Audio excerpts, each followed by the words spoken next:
sarkıtlar ayrılmayacak ama büyük Türk milleti önünde namusun ve şerefin üzerine an içerim. Evet, ben çok Sayın Taşçı, Sayın Taşçı. Ev bütçede ne bıçak karaya. Sayın Taşçı, bakar mısınız lütfen? Ev bütçe ne bıçak karaya. Ev bütçede Resmi dilimiz olan Türkçe ile konuşmaya davet ediyorum. Çavaybaşı ya da Çavaybaşı. Bu cümleleri Lazca okumaya başlayacağım ve parlamentoda bu mikrofonumun kapanmasına sebep olacak. Anhananashi.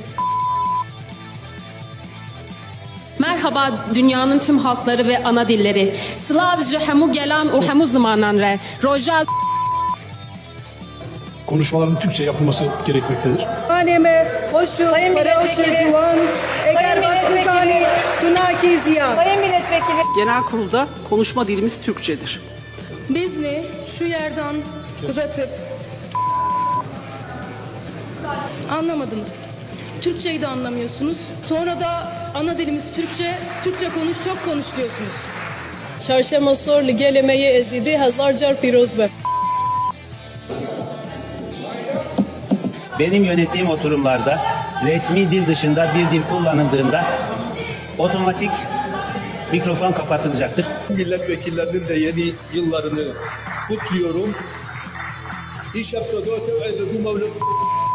Bisti yeki sıbat. Fulling Genocide isimli kampanya. Sayın Bakan, sesimi kesmediniz. Türkçe olmayan kelimeler söyledim. İngilizce sesimi kesmediniz.